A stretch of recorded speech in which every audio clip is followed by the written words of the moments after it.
Good morning student. बेटा अपना जीवाश्म वाला जो टॉपिक था वो पूरा हो गया। उसके बाद कुछ अपने आद्य पादप और जीवाश्म पादप हैं, 4 पादप हैं, जिसमें आज हम पहला आद्य पादप प्राचीन पादप राइनिया जो है ये पढ़ेंगे। राइनिया जो 4 पादप हैं इनमें से सामान्यतः एक क्वेश्चन इसमें से जरूर आता है, एक 10 नंबर का। तो पहला आद्य पादप जो है राइनिया। देखिए राइनिया जो है बेटा ये साइलोफाइटोन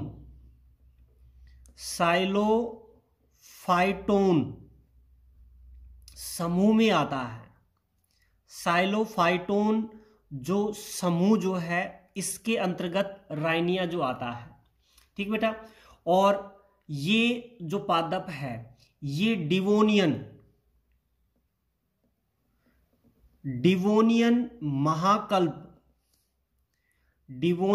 महाकल्प जो है उसमें ये पाया जाता था।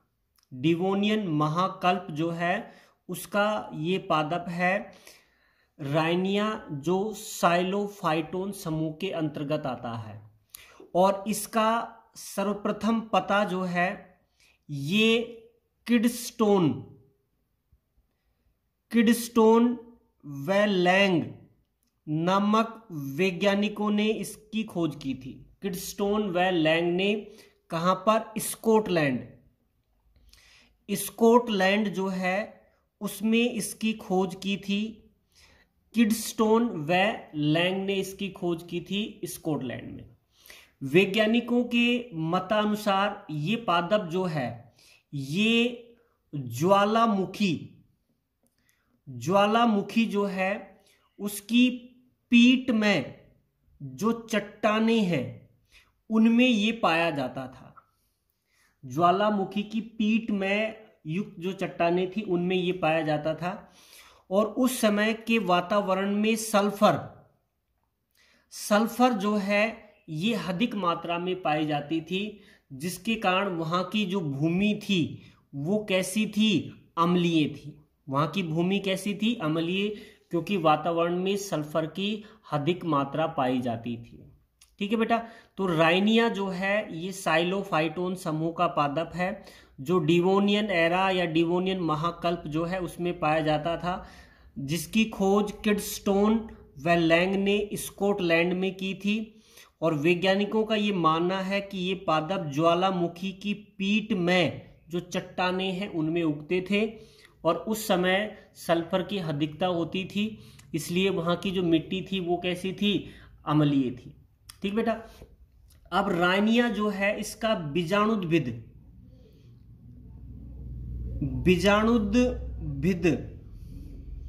पादप कैसा होता है? बीजाणुद्भिद पादप यानी इसका स्पोरोफाइट जो है वो कैसा होता है? देख बेटा ये जो राइनिया है उसका बीजाणुद्भिद पादप है। देख बेटा राइनिया जो पादप होता है ये एक छोटा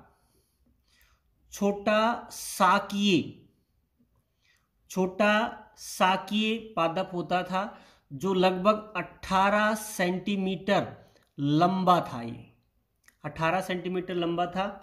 और इसका जो तना होता था ये नाजुक होता था और जिसका जो व्यास है वो लगभग 2 mm होता था। 2 मिलीमीटर जो है वो तने का क्या था? व्यास।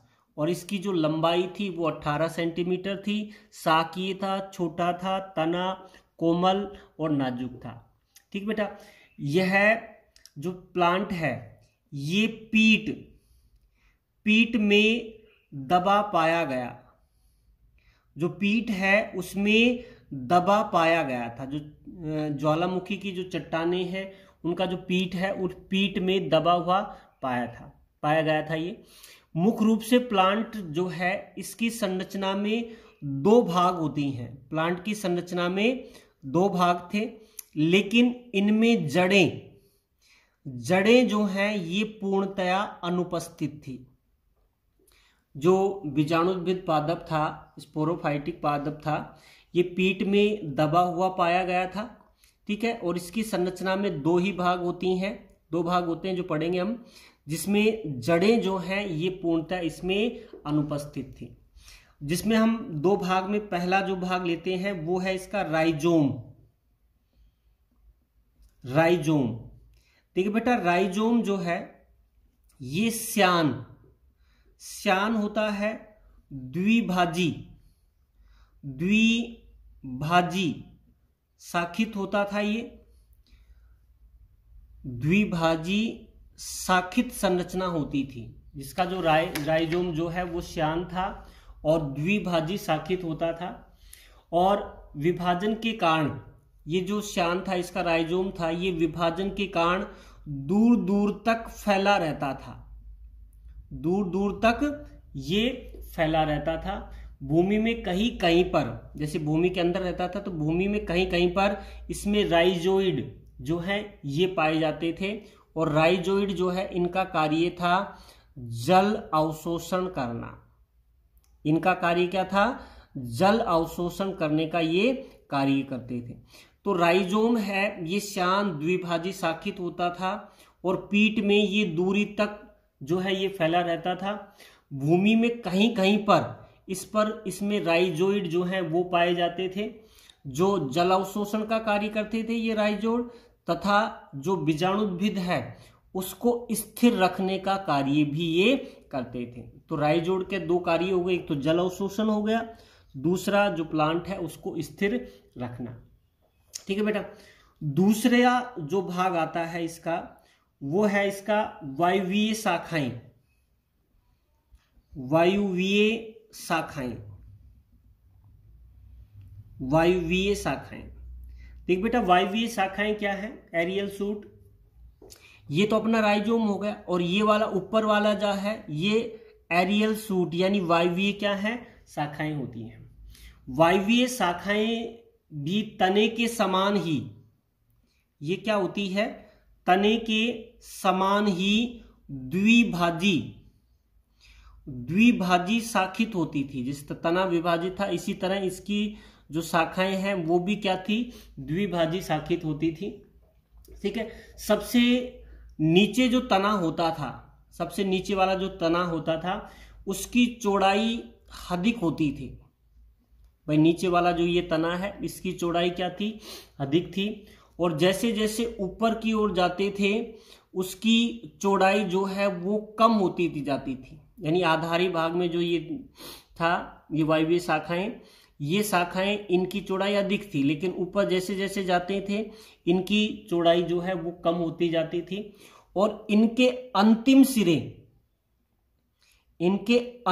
सिरे जो थे वो अंतिम सिरे नुकीले थे।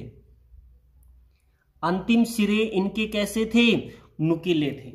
ठीक है। और इन अंतिम सिरों पर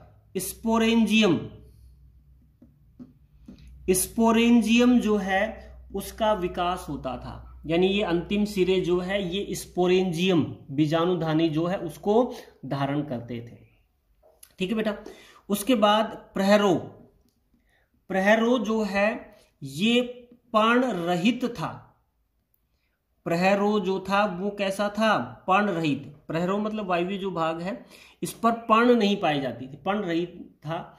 लेकिन कुछ स्थानों पर अतिवृद्धि के रूप में अवशेषी पर्ण जो है ये पाई जाती थी। अवशेषी पर्ण जो है ये पाई जाती थी। तथा और इसकी जो बाह्य वृद्धि है, जो अतिवृद्धि होती थी जिसमें अवशेषी पर्ण पाई जाती थी, ये अवशेषी पर्ण मात्र पादप जो है उससे अलग होकर नया पादप बनाती थी। नया पादप जो है उसका निर्माण करती थी। ये कि वायवीय जो शाखाएं हैं जो तने के समान ये भी द्विभाजी शाखित थी। तने का जो आधारी भाग था वो अधिक चौड़ा था, ऊपरी भाग धीरे धीरे कम चौड़ाई का होता जाता था। अंतिम सिरे नुकीले थे जिन पर स्पोरेंजियम जो है ये बनते थे। प्रहरो पर्ण रहित था, पर्ण नहीं थी इसमें, लेकिन अतिवृद्धि के रूप में अवशेषी पर्ण पाई जाती थी। और ये अवशेषी पर्ण जो थी ये मात्र पादप से अलग होकर नए पादप का निर्माण करती थी।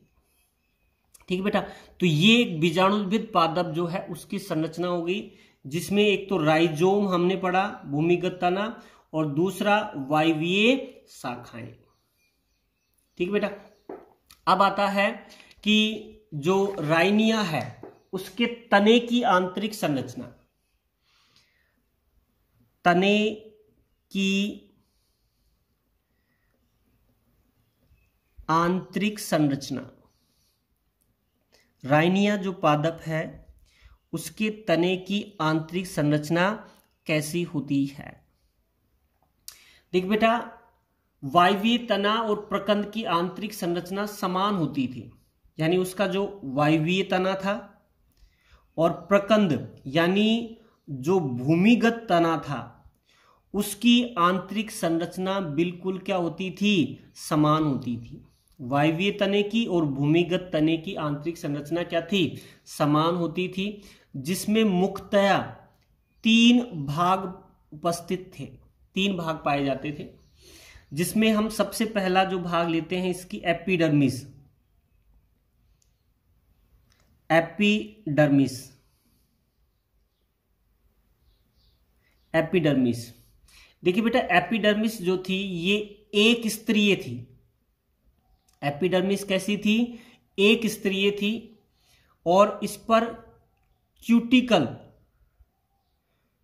क्यूटिकल जो है उसकी परत पाई जाती थी, क्यूटिकल की परत पाई जाती थी, जिस पर कहीं कहीं पर रंध्र जो है ये उपस्थित थे। क्यूटिकल जो है ये एक स्तरीय परत थी, ठीक है, और एक स्तरीय परत जिस पर क्या था, क्यूटिकल उपस्थित थी, और इसमें कहीं कहीं पर रंध्र यानी स्टोमेटा जो है ये इसमें उपस्थित थे।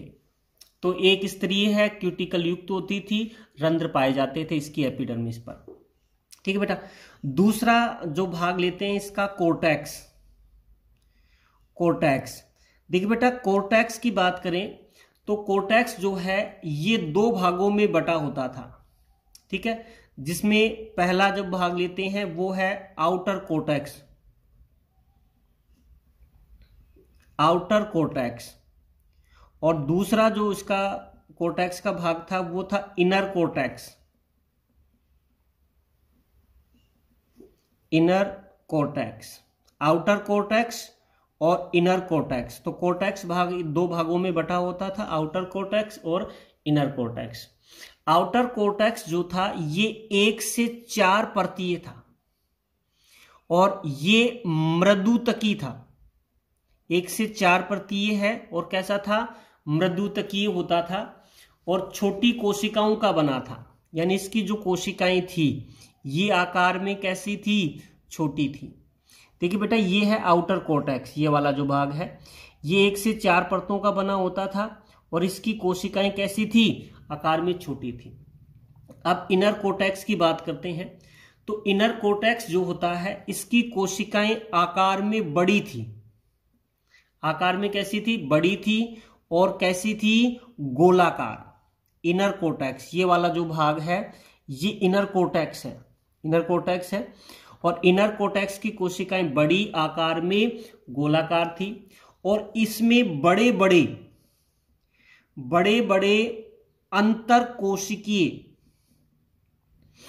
अंतरकोशिकीय स्थान पाए जाते थे। बड़े बड़े अंतरकोशिकीय स्थान जो हैं ये इनमें पाए जाते थे इनर कोर्टेक्स में। ठीक है, संभवतः ये क्षेत्र जो है ये प्रकाश संश्लेषण का कार्य करता था, प्रकाश संश्लेषण जो है उसका कार्य करता था। इनर कोर्टेक्स जो है ये प्रकाश संश्लेषण का कार्य करता था, क्योंकि इसकी कोशिकाएं बड़ी थी, गोलाकार थी, और इसमें अंतरकोशिकीय स्थान भी थे, और इन कोशिकाओं में हरित लवक मिलता था, जिसके कारण ये प्रकाश संश्लेषण का कार्य करती थी। ठीक है बेटा, तो ये दूसरा भाग हो गया इसका कोर्टेक्स, आउटर कोर्टेक्स और इनर कोर्टेक्स। उसके बाद तीसरा जो भाग है, 3 भाग बताए थे, एक तो एपिडर्मिस हो गया, दूसरा कोर्टेक्स और तीसरा हो गया इसका स्टील यानी रंभ। इसका रंभ जो है, देखिए बेटा, तने की जो आंतरिक संरचना है उसमें इसका स्टील जो है यानी रंभीय जो तंत्र था वो सरल प्रकार का था। रंभीय तंत्र कैसा था? सरल प्रकार का था, जो प्रोटोस्टील प्रकार का था। कैसा था? प्रोटोस्टील, जो आपने पढ़ा था, जिसके केंद्र में, जिसका जो केंद्र था उसमें जाइलम उपस्थित था और किनारों पर, किनारे जो हैं उन पर फ्लोएम जो है ये पाया जाता था। तो इसका जो स्टील था वो सरल प्रकार का था, जो प्रोटोस्टील प्रकार का था, जिसमें केंद्र जो है उसमें जाइलम पाया जाता था और किनारे जो है उन पर फ्लोएम जो है ये पाया जाता था। तो ये है इसके तने की आंतरिक संरचना। किसका? वायवीय तना और भूमिगत तना समान था। 3 भाग थे इसमें, एक तो एपिडर्मिस जो एक स्तरीय थी, क्यूटिकल युक्त थी, रंध्र उपस्थित थे। कोर्टेक्स 2 भाग थे, outer cortex, inner cortex. Outer कोश 1 से 4 परतीय मृदुतकीय कोशिकाएं छोटी, इनर कोर्टेक्स कोशिकाएं बड़ी गोलाकार कोशिकाएं थी। अंतर कोशिकीय स्थान भी बड़े बड़े थे इसमें, और ये संभवतः प्रकाश संश्लेषण का कार्य करता था ये क्षेत्र। स्टील सरल प्रकार का था, प्रोटोस्टील के रूप में था। केंद्र भाग में जाइलम और किनारों पर फ्लोएम पाया जाता था। ठीक है बेटा, ये हो गई रायनिया के तने की आंतरिक संरचना। ठीक है बेटा, उसके बाद रायनिया जो है इसमें जननांग पढ़ते हैं, रिप्रोडक्टिव ऑर्गन यानी इसके जननांग। रिप्रोडक्टिव जो ऑर्गन थे, जननांग जो हैं वो क्या होते थे रायनिया में। देख बेटा, रायनिया जो है उसके जननांग की अगर बात करें तो रायनिया के वायुवीय, रायनिया जो है उसकी जो वायुवीय शाखाएं हैं, उन वायुवीय शाखाओं के अग्र सिरे पर, अग्र जो सिरा था उस अग्र सिरे पर बेलनाकार बीजाणुधानियां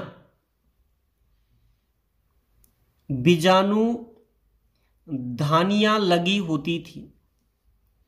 ये एक बेलनाकार बीजाणुधानी है, स्पोरेंजियम। ये कहाँ लिखती थी? जो वायवीय जो तना था, शाखाएं थी, उनके अग्र सिरे पर बेलनाकार स्पोरेंजियम या बीजाणुधानियां लगी होती थी, जिसमें इन बीजाणुधानियों में एक ही प्रकार के बीजाणु निर्मित होते थे। बीजाणुधानी में एक ही प्रकार के बीजाणुधानी निर्मित होते थे। कहने का मतलब रायनिया जो पादप है, ये पादप समबीजाणुक था। समबीजाणुक यानी इसमें जितने भी बीजाणु बनते थे वो आकार आकृति में समान होते थे, इसलिए ये पादप कैसा था? समबीजाणुक था। ठीक बेटा, रायनिया जो है इसके युग्मकोद्भिद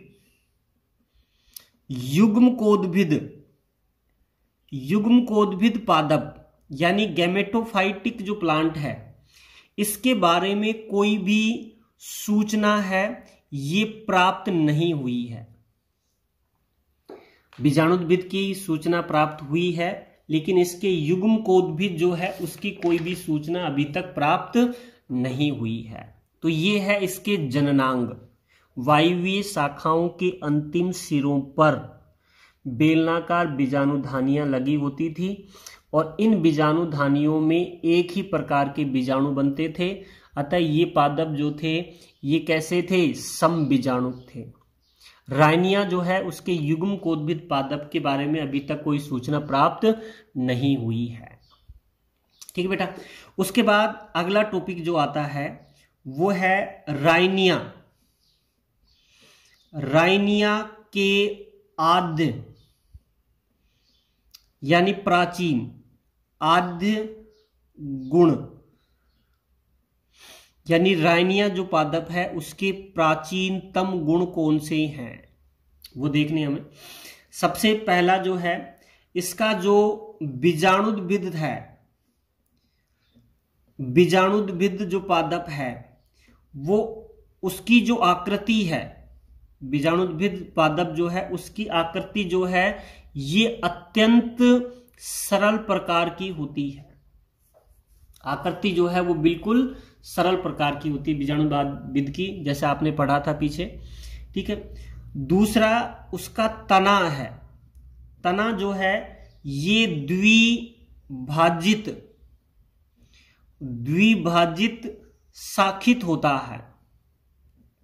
तना कैसा है? द्विभाजित शाखित होता है, ये भी इसका आद्य लक्षण है। तीसरा जो इसका आद्य लक्षण है कि जो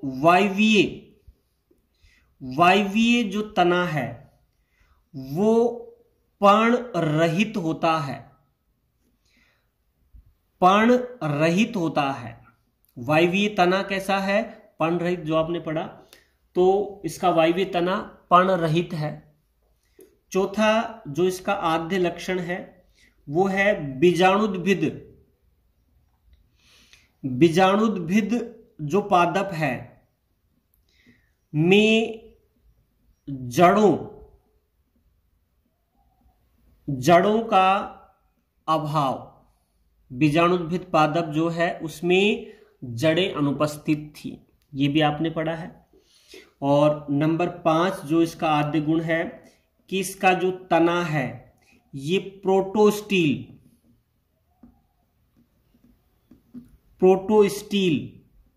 प्रकार का था। तना कैसा था? प्रोटोस्टील प्रकार का तना। तो ये 5 रायनिया के आद्य गुण हैं। बीजाणुद्भिद की आकृति अत्यंत सरल प्रकार की, तना द्विभाजित शाखित होता था, वायवीय तना जो है वो पर्ण रहित था, बीजाणुद्भिद में जड़ों का पूर्णतः अभाव था और तना प्रोटोस्टील प्रकार का होता था। ठीक है बेटा, तो ये हो गया पहला आद्य पादप रायनिया। ठीक है बेटा, आज के लिए इतना ही। Thank you.